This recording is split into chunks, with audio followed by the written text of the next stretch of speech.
Welcome back to the Deep Dive. Today, we are taking a deep dive into the extraordinary life and monumental career of a true rock icon, a man whose presence is as powerful as his voice. We are talking about Sir Roger Harry Daltrey. Ah, And Daltrey isn't just a singer. He is, well, to borrow a phrase, he's the primal scream of The Who. mhm. He provided the visual energy, the charisma, and that raw, often really aggressive delivery that made The Who one of the most influential rock bands of the entire 20th century. Absolutely. I mean, when you look at his career, his voice, and that undeniable stage charisma, it just cemented his place as one of the definitive gods of rock and roll. For sure. But our mission today is to move past that familiar image, the curly-haired frontman swinging a microphone cord. Right. We're doing a comprehensive analysis of the entire man, his often brutal struggles growing up, the explosive internal band dynamics that very nearly destroyed The Who, So many times. and his surprisingly versatile career as an actor, a film producer, even an entrepreneur,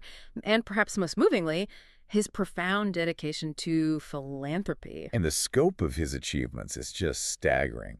With The Who, the record sales alone are over 100 million copies worldwide. Incredible. He was inducted into the Rock and Roll Hall of Fame way back in 1990, got the Kennedy Center honors with Pete Townsend in 2008, and he was ranked pretty high on Rolling Stone's list of the 100 greatest singers of all time. And what truly encapsulates the full, unexpected arc of his life is his most recent honor, which is just immense. The knighthood. He was appointed a Knight Bachelor in June 2025 for services to both music and charity. That title, Sir Roger Daltrey, it just marries the rock god with the dedicated humanitarian. It really does. Because Daltrey's life is a masterclass in contradiction. We're talking about a working-class boy from London who actually showed significant academic promise before he got expelled. Right. He was the band leader who famously used his physical strength, his fists, to keep order among his, famously chaotic bandmates. And yet, he is the enduring voice that managed to articulate the anger and the confusion of millions of young people across multiple generations. It's a story defined by resilience, survival, and a lot of risk. And to really understand that resilience, we have to start right at the very beginning. We have to chart the environment that forged that kind of toughness. The very start of his life was anything but quiet. Roger Daltrey was born on the 1st of March, 1944. At Hammersmith Hospital in East Acton, London. Okay. And this was during the absolute height of the Second World War. The sources note he entered the world, quite literally, during a German bombing raid.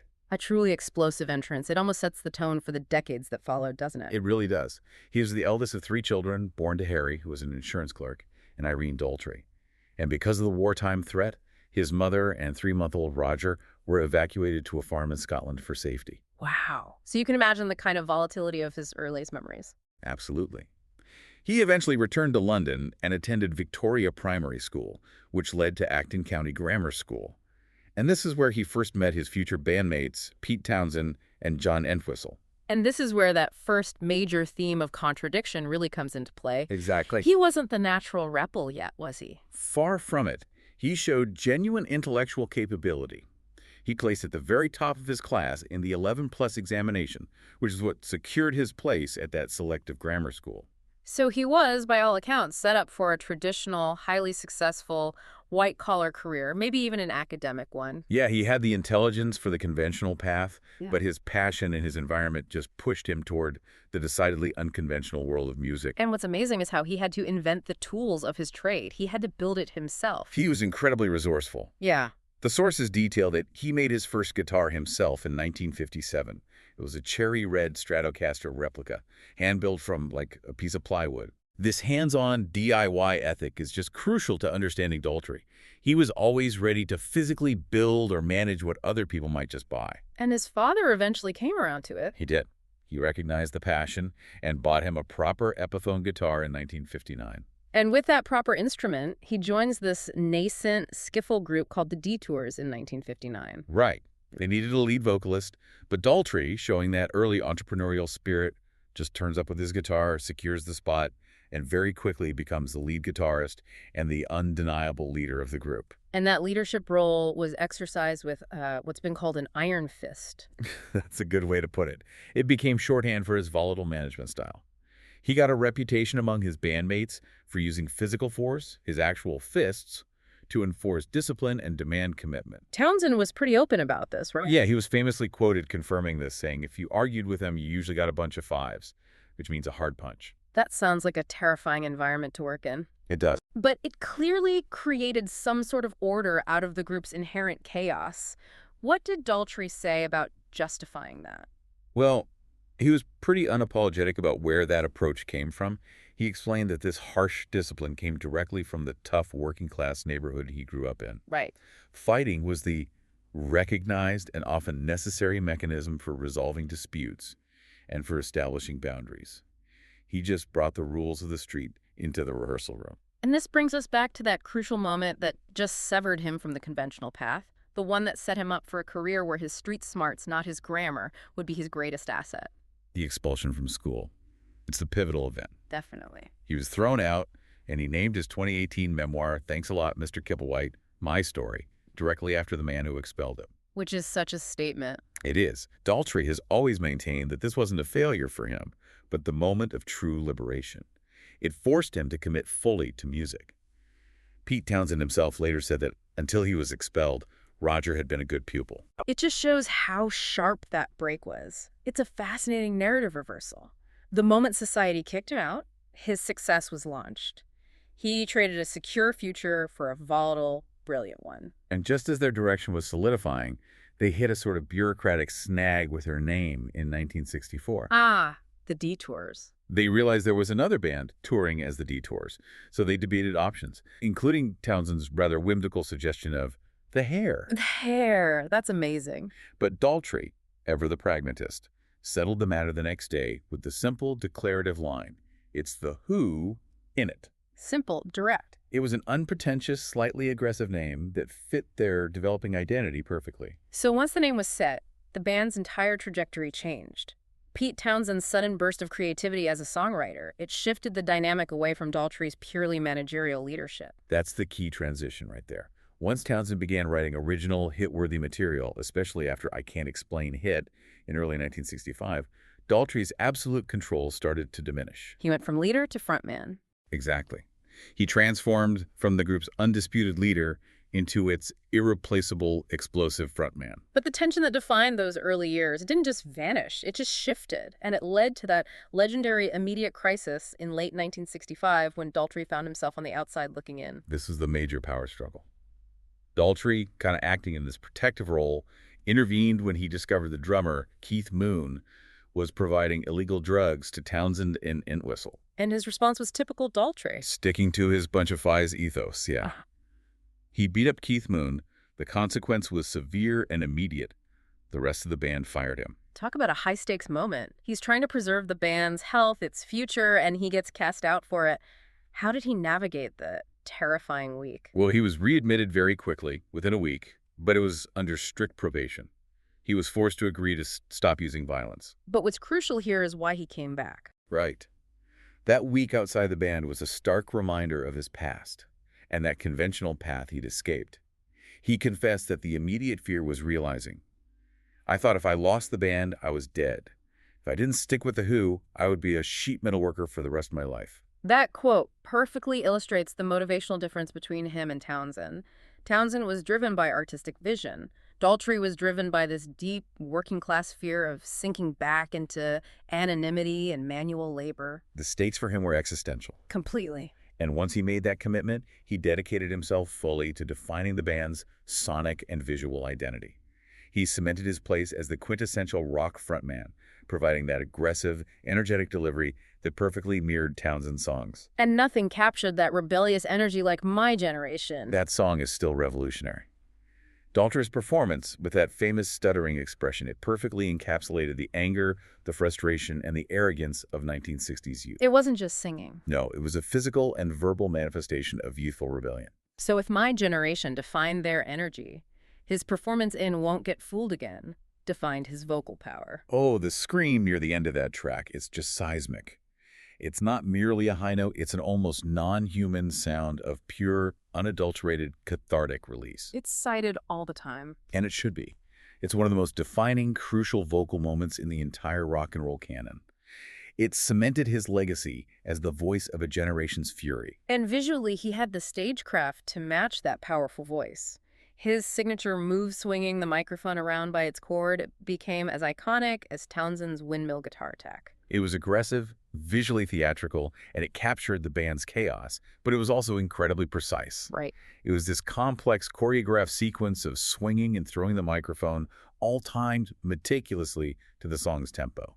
We could delve into the technical side of that move later, but it was a crucial part of his whole persona. No, despite all the success, that tension between Daltrey, the pragmatist, the financial realist, and Townsend, the volatile genius, it didn't just go away. Not at all. It came to a really dramatic head again during the recording of the landmark album Quadrophenia in 1973. The conflict was rooted in control and money.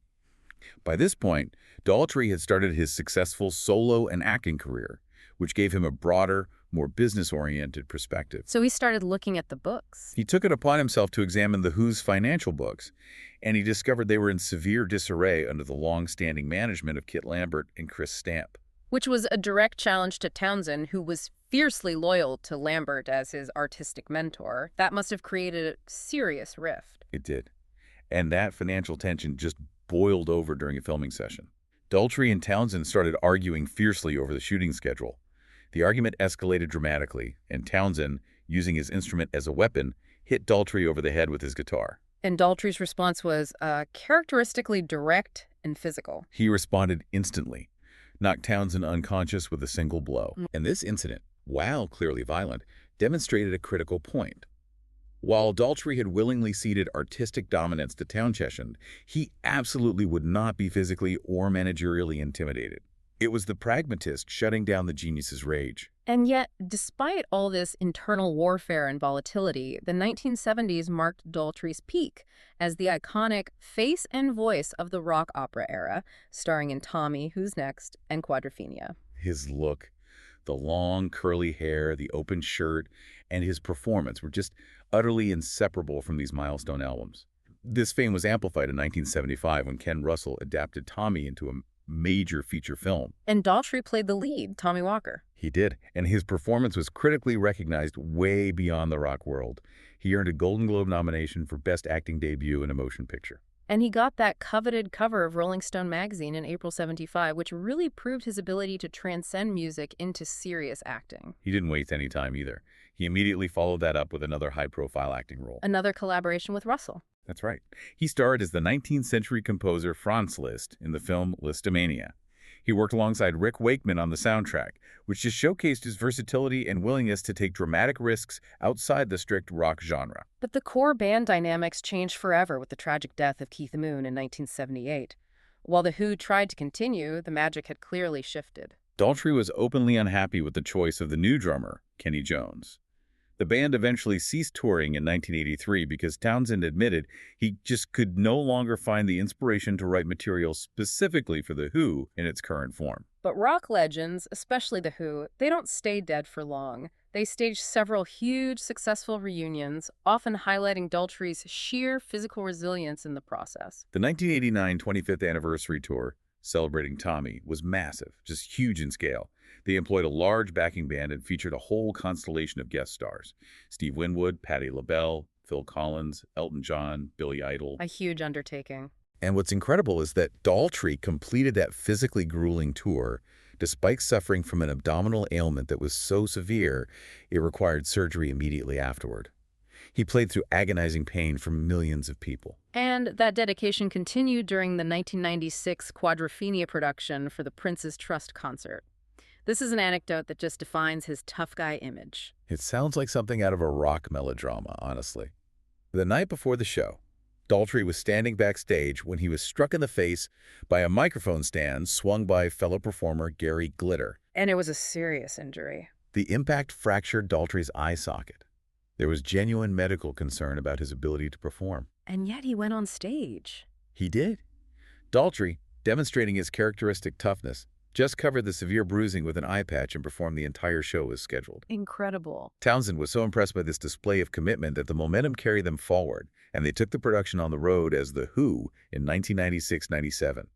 It's hard to imagine a clearer example of the show must go on. Their resilience was tested again in 2002 with the devastating loss of bassist John Entwistle, right as they were about to start a major tour. It was heartbreaking.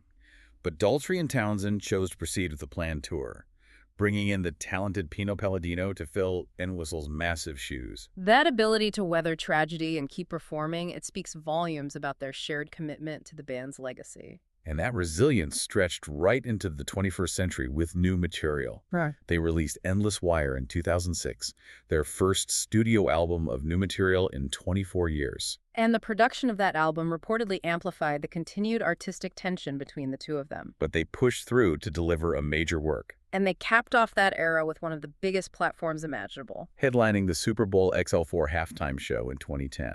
They played to an estimated global audience of over 105 million viewers.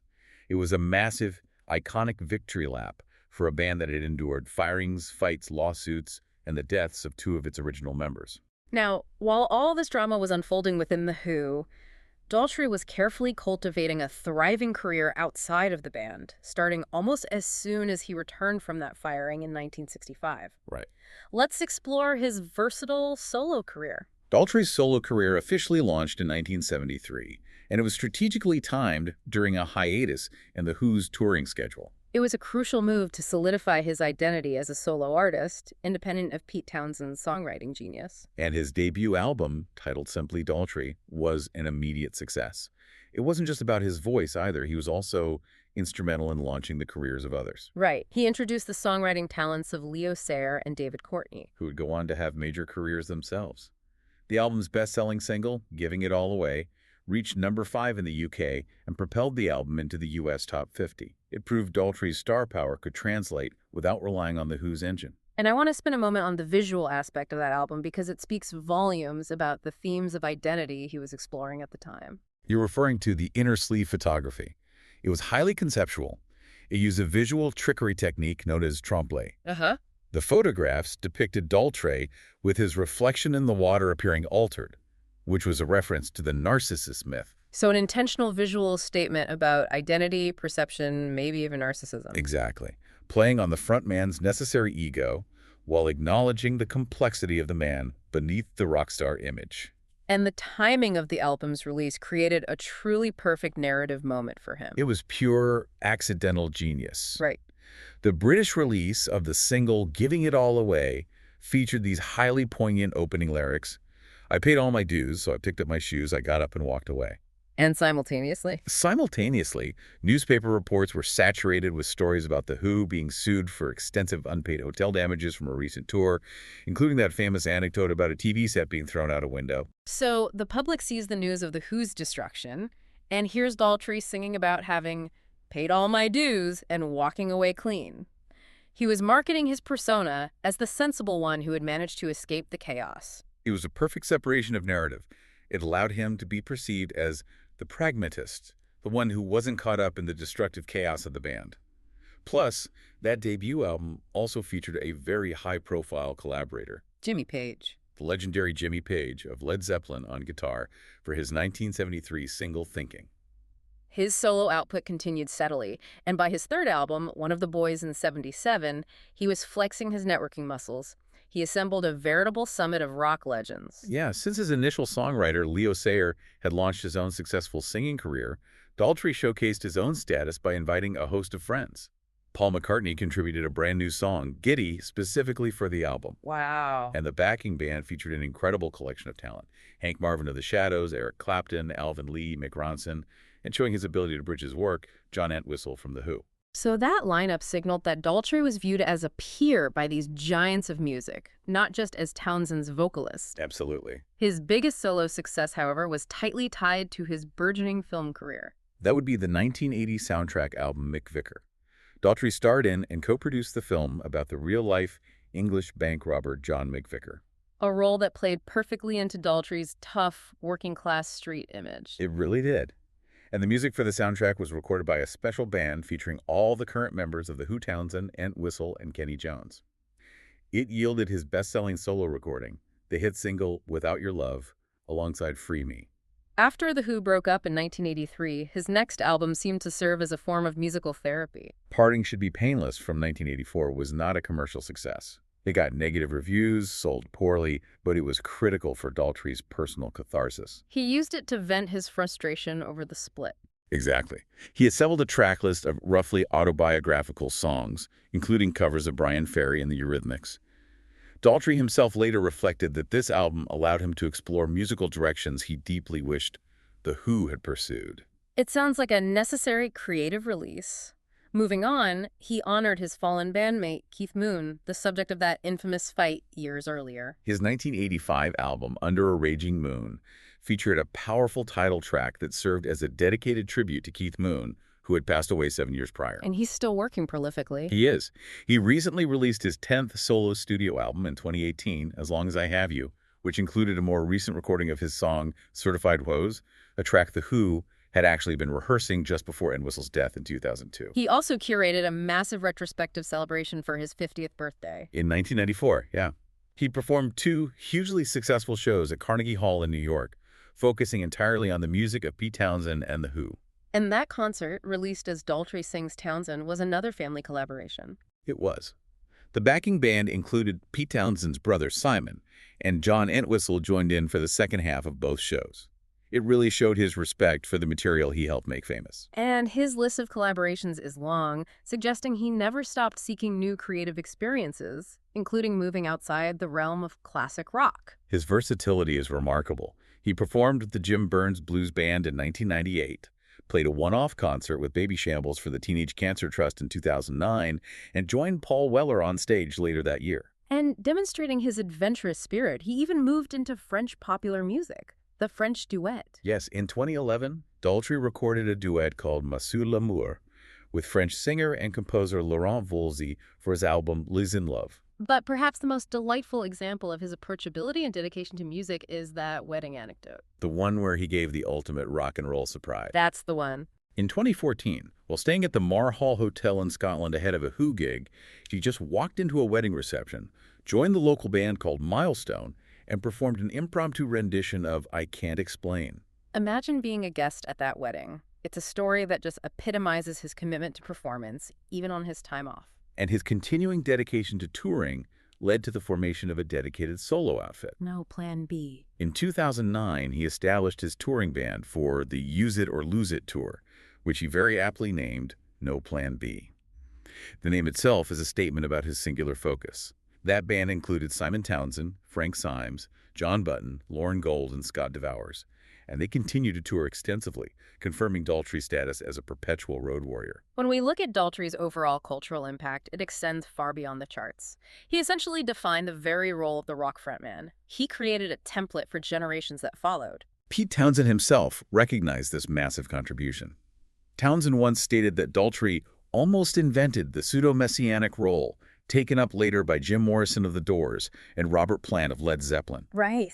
That commanding, theatrical, almost godlike presence on stage, the visual focus of the band's destructive energy, that's a persona Daltrey pioneered. Let's peel back the layers on that stagecraft, specifically his trademark microphone swing. It looked chaotic, but it was surprisingly complex engineering and timing. It was highly calculated. It involved a complex sequence of swinging the microphone around his head and then throwing and catching it, all precisely synchronized to the song's beat and energy. And to do this safely and reliably, he needed specific equipment. He did. He utilized specific Shure microphones models like the standard SM58, the 565D Unisphere 1, and the 548 unit on the feet. The technical detail that always fascinated me was the necessity of the taping. It sounds so simple, but it was a crucial safety measure. It was an essential piece of stage engineering. The taping of the microphone cord served 2 vital functions. First, it reinforced the connection point between the heavy mic head and the fragile cable, preventing electrical failure or the cord snapping mid-swing, which could have been disastrous. And perhaps more importantly, the tape protected his hands. When he caught the cord, especially during rapid, energetic movements, the friction could cause severe rope burn or cuts. The tape created a smoother, more durable surface, allowing him to maintain that dangerous, high-energy stage performance night after night without injury. It's the pragmatist again, applying an engineering solution to an artistic problem. Now, speaking of artistry, Daltrey's songwriting contributions often get overlooked because of Townshend's overwhelming genius. Let's correct that. He was definitely a hidden songwriter, especially in the band's formative years. He was integral to the writing process. Crucially, their second-ever single, Anywhere from 1965, which was fundamental to defining their early sound, was a collaboration co-written by Daltrey and Townsend. He also contributed solo compositions to their earlier albums. Absolutely. Daltrey contributed the track See My Way entirely on his own to the 1966 album A Quick One. He also co-wrote the track Early Morning Cold Taxi in 1967 with David Cyrano Langston, a song that emerged from The Who's sellout sessions and later appeared on deluxe editions. And one of his most important solo compositions for The Who landed on a B-side. That would be Here for More, which served as the B-side to The Who's 1970 single The Seeker. He continued to write later in his career as well, with songs like Crossroads Now, growing out of an onstage jam in 1999, and the Daltrey original Certified Rose being a track they were rehearsing right before Whistle's passing in 2002. This ability to be hands-on wasn't limited to writing. He was genuinely the band's equipment expert in the early days. That ingenuity was born purely out of necessity and a lack of funds.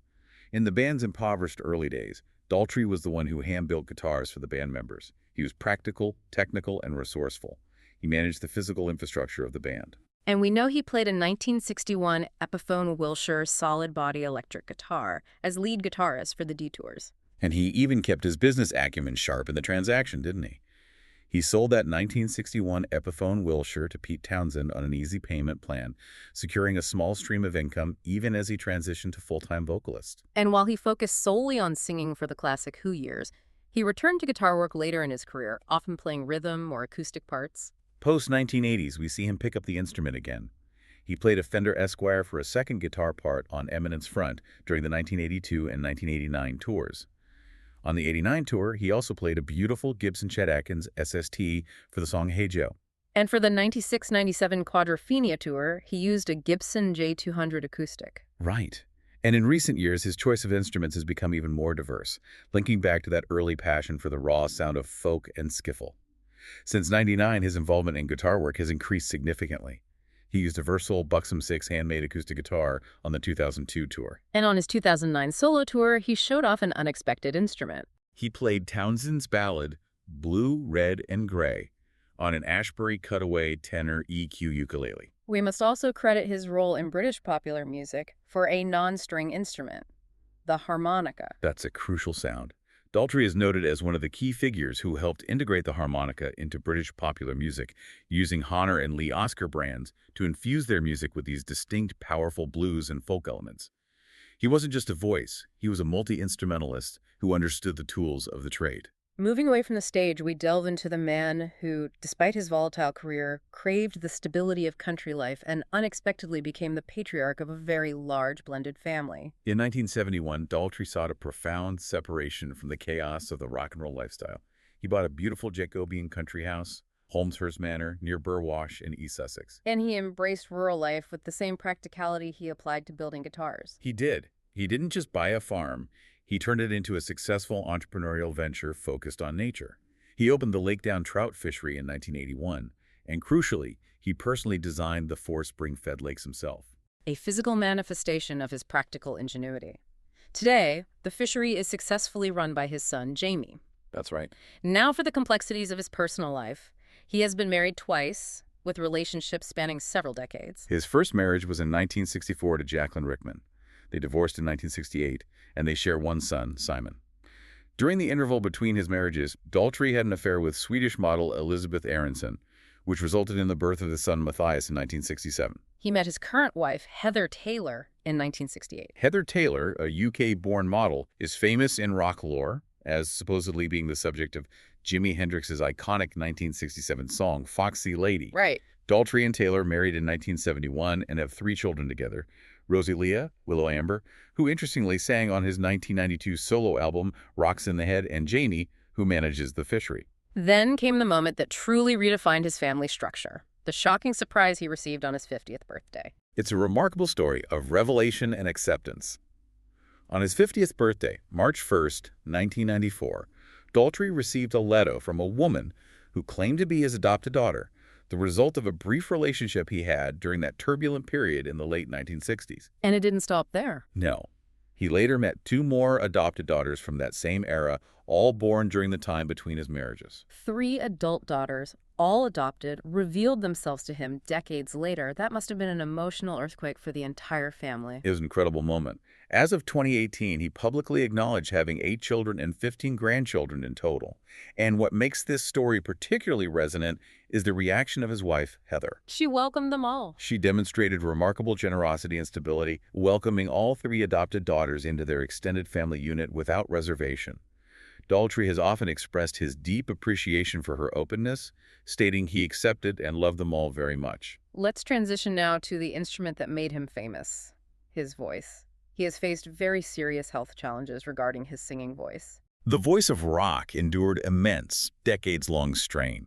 He first required surgery in 1978 to remove nodules during the recording of Who Are You? Then, in his later career, he noticed a significant problem, struggling to hit high notes during his 2009 solo tour. And this led to a very frightening diagnosis in December 2010, vocal cord dysplasia. For a professional singer, that must have felt like a career-ending crisis. What exactly is that? Dysplasia is characterized by the presence of abnormal cells on the vocal cords, which can potentially be precancerous. It was a severe threat to his ability to sing. He sought out the expertise of Dr. Stephen M. Zeitels, a world-renowned specialist at the Massachusetts General Hospital Voice Center. And Dr. Zeitels performed laser surgery to remove the growth. He did. The surgery was successful, and Daltrey continues to undergo regular checks to ensure his vocal health. And he also has a rather unique and very rock and roll occupational hazard, a specific allergy that affects his performance. He has a well-documented allergy to cannabis that severely compromises his singing voice.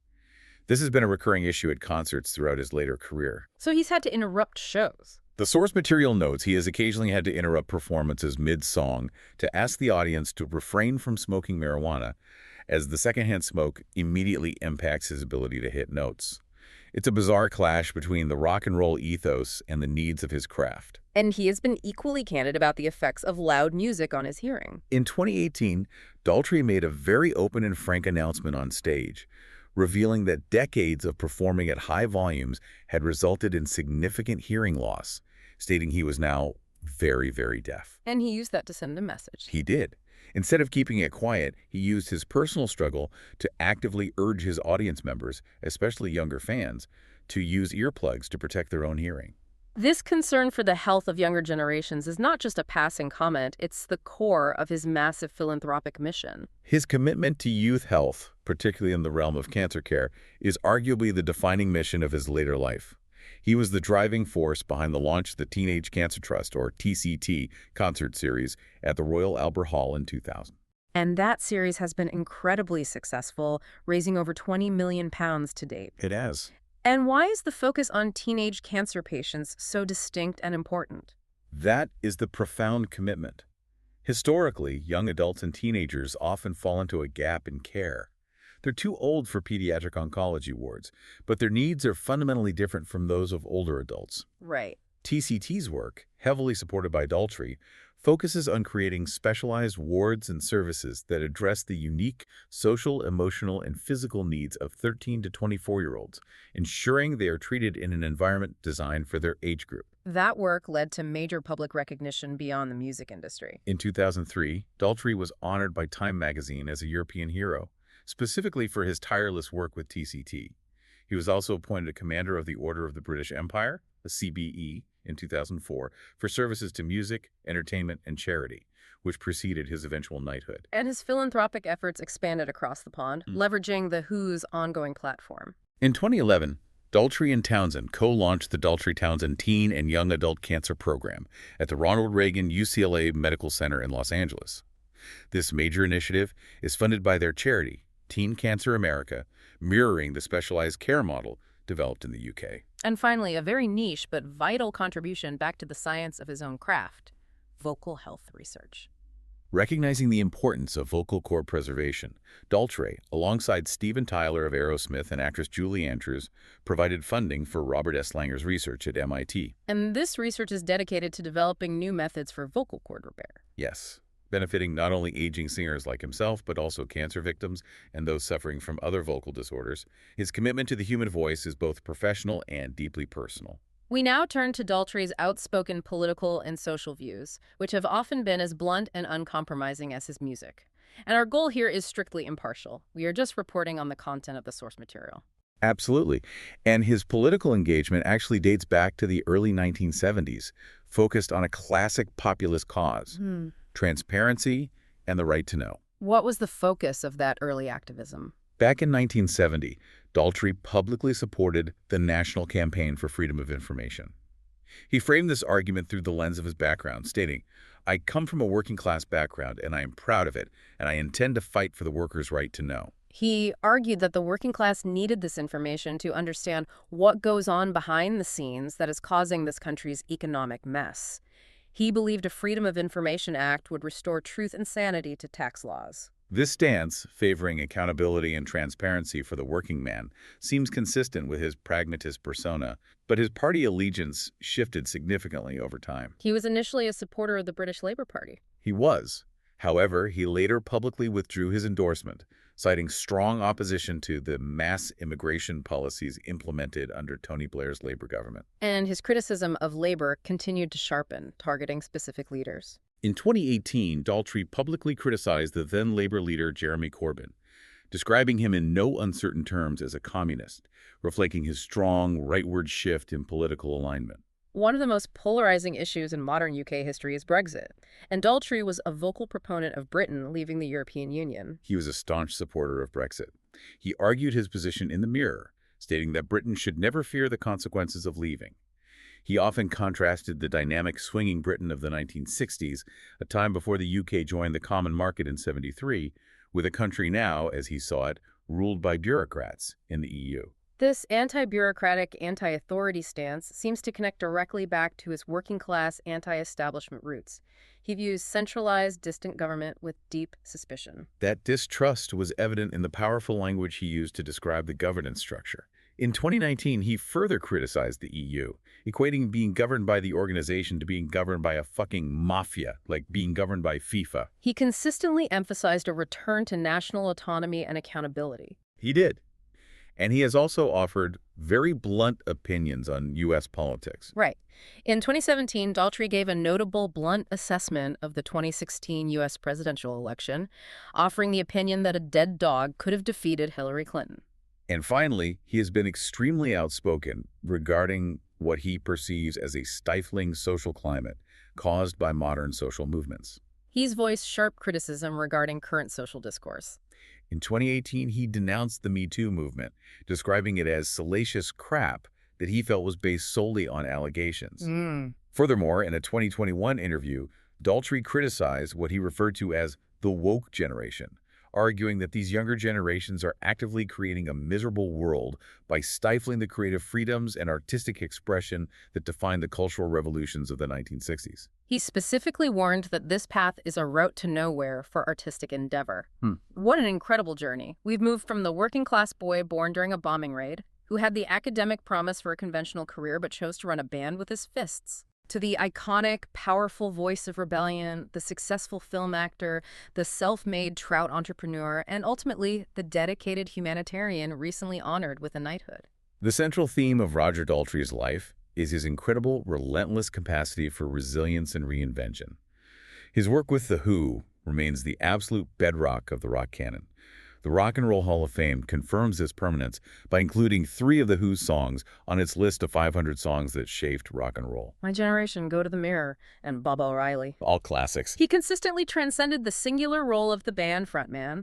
We saw him use his stage presence to launch an Oscar-nominated acting career, produce vital films like McVicker, maintain a surprisingly robust solo career, and, perhaps most movingly, he dedicated his second life to raising tens of millions for specialized teen cancer research and to advancing vocal health science. His career just defies any easy summary. He is an artist, a fighter, a businessman, a technologist, and now a devoted humanitarian. Every pivot he has made has been defined by that early, pragmatic sense of survival. Which brings us back full circle to that initial decisive moment of destruction and change. We discussed how Daltrey himself views his expulsion from grammar school, referenced in the title of his memoir, Thanks a Lot, Mr. Kibblewhite, as the key that unlocked his future. It was the forced diversion that put him on the path to music. And the sheer volume of his later successful ventures, from fisherman to film producer, shows a man constantly pivoting. He never stood still. So here is the final provocative thought for you to consider as you wrap up this deep dive. If Daltrey hadn't been expelled, if he had stayed at Acton County Grammar School, excelled academically, and followed that predictable, secure trajectory of a top-scoring pupil toward a respectable white-collar future, would we still have the Roger Daltrey who defined the rebel spirit of the 1960s and 70s? Would that stability have stifled the very volatile energy, the need to fight, and the high-stakes risk-taking that ultimately fueled his massive, enduring success? It forces us to ask if the destruction of the safety net is sometimes necessary for the creation of a legend. Something to mull over until our next deep dive. Thank you for joining us. Always a pleasure.